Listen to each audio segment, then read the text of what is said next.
So Danielle Wiley, to my right, is the Senior Vice President of Consumer Brands at Edelman Chicago. She joined the company in 2007 as VP of Interactive, but soon moved to the consumer division to advise clients on social media. Now she manages brands, social media, and web development. She also has a blog called foodmommiac.com. You should go there. So Danielle really has been a pillar in the connection between women blogs and brands. Philippe Scalier, good, okay, is the CMO of Sara Lee. He oversees consumer and business insights, innovation, research, and development. He joined Sara Lee in '94 in Belgium, not France, and has led marketing and general management portfolios in New York City. Now he's in Chicago as the CMO. As CMO, he's led various efforts in the digital space. He's been written about a lot and was named in Crain's 40 Under 40 highlighting business leaders. Welcome. Thank you. Eric is the president of Harpo Studios. He leads the company's efforts to develop new programming for syndication, primetime, cable, radio, digital, and new platforms, and oversees the original programming for on-air and development. He also oversees Harpo Print and Harpo Retail. He joined in 2008 from XM Satellite Radio, where he was the EVP, and he grew subscriptions from 2 million to 9 million plus. Kim Moldovsky is the founder of Mom Impact. Kim is a longtime blogger and very active in the Chicago Mom blogosphere. At Mom Impact, she consults and connects brands to bloggers. She's worked with Conagra and others. She's also a frequent speaker, and she's the managing editor of the Chicago Mom, right? I really like the mix of panelists we have here. We've got a major marketer, we've got the president of a very large media company, we've got our woman on the ground here, and we've got someone who connects them all. So I think we can really bring this research to life. Eric, I'm going to start with you. Perfect. You are the first victim. So, Okay. Are you good? I think so. Okay, yeah, I can hear you. I'm fantastic. Yeah, I can tell. There you go. The shirt is awesome. Thank you. So Harpo has become a leader in sticking true to its mission, which is live your best life. Yeah. You've been able to transverse print, online, television, books, a panoply of experts. As Harpo enters a new era with the end of the Oprah show and the beginning of the OWN network, how are you going to take this kind of messaging? You've been very good about avoiding the shotgun approach, which is what you called it, and keeping true to the mission. But as you go into different channels, how are you going to stay true to the brand when you've got this, portfolio that you'll be debuting soon with Discovery? The way we look at it is we've been afforded a tremendous opportunity to grow a brand with the Oprah Winfrey Show, for which we've learned how over time consistency and staying laser focused could really pay off. And and it's the same teaching where, like Discovery, they're the joint venture we have with OWN, and about what they do, they're going to take the similar approach. Harpo Studios, as we look at our other brands, for example, even let's just talk about Dr. Oz for a moment. What we are fantastic storytellers, and that's really our core competency. And when you look at somebody like a Mehmet Oz, or how we have with the Nate Berkus show coming out this fall, we hone in on somebody's authentic voice, and we never deviate from that. And that really becomes what it is. And what we focus on is, what is that voice? And the tendency to run and change and react and just do the latest thing is very, very tempting, especially when you operate at the level that the Oprah show does. And even when you do things very nascently with some of our other initiatives, whether or not it's a radio division, you get very tempted to do everything. What we have learned is to be prudent. We've learned to be consistent and stay on that mission.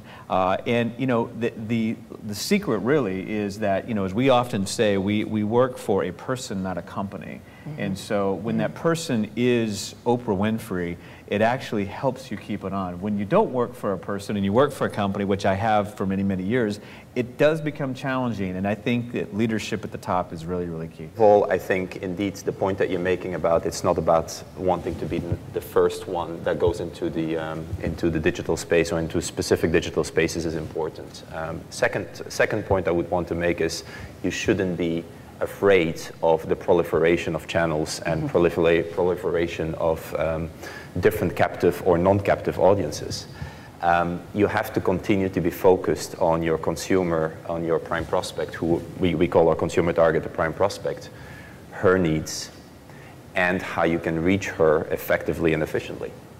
And as long as you continue to have that mindset, there's a new world that is opening up. Because if you really understand your prime prospect's needs, and you really understand what we call what the day in her life really looks like, and you understand what those different connection moments are where she's captive to your message, then actually the digital space suddenly opens up a whole new world where you can actually really tailor your message to those different spaces and to those different requirements that she has from an information and from a messaging perspective.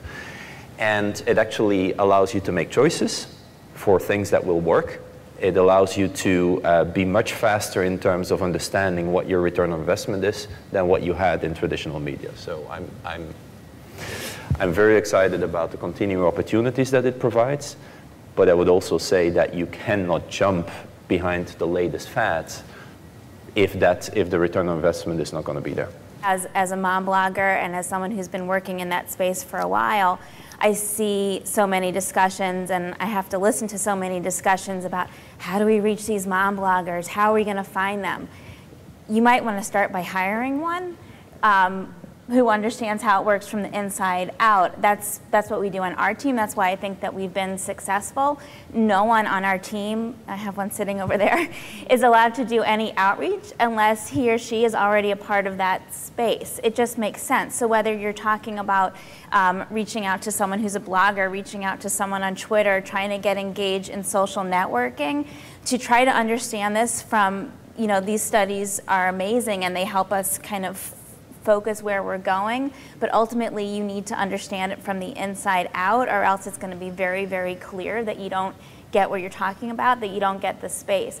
There are so many bloggers, myself included, and I'm sure Kim could say the same thing. We get press releases sent to us. You don't send a press release to a blogger. That's not how you reach someone in that channel, and that's really easy to know if you're part of that space, and I think that's, especially as we keep adding channels and adding channels, that's the only way to really keep abreast of what's going on is to be a part of them, or at least hire smart people who are a part of them, because no one person can be everywhere. There's this huge chasm between what is reality and also what the future is. And so it really comes down to a balance thing. And I think that the more you as a marketer or an advertiser participate in all of these mediums, try them out. I mean, how many people in this room try Foursquare or have at least Foursquared?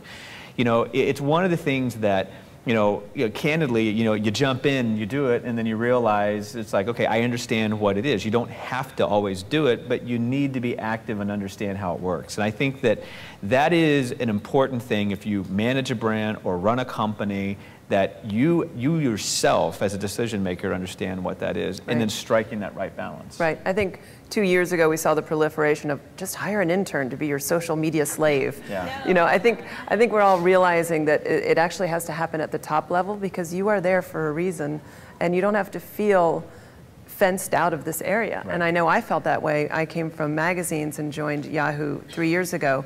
It was scary, but once you just started getting in and chipping away at it, it becomes very easy. Yeah. Many brands have said, okay, we're going to set up this community online and we're going to hire some top bloggers and it's going to go gangbusters. And there isn't thought put into truly integrating that into print or, really driving traffic to that. And so the community never takes off, or it might spark, but then just fizzles after that. And it winds up being a bad experience for everybody involved, including the blogger end, which is what I wind up hearing about. And that's a perfect segue to my question for you, which is, Sometimes I see the relationship between brands and bloggers as a little trepidatious. I think brands are sometimes afraid of bloggers. I think this fearful, I don't think that's a healthy way.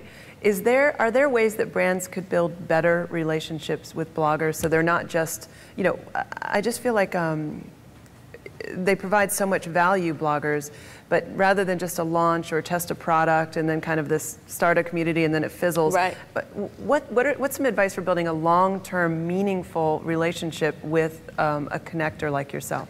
Well, I think the start is what Danielle mentioned earlier, getting involved in the space yourself and becoming a natural part. And if you need to hire someone to help guide you through that and make the introductions, which is something that people hire me for, I didn't mean to make that a plug for myself, but that just getting someone who can make those introductions and learning about the space firsthand is a great start. Attending conferences is another way to get involved in the space. There are many bloggers who would love to work with you.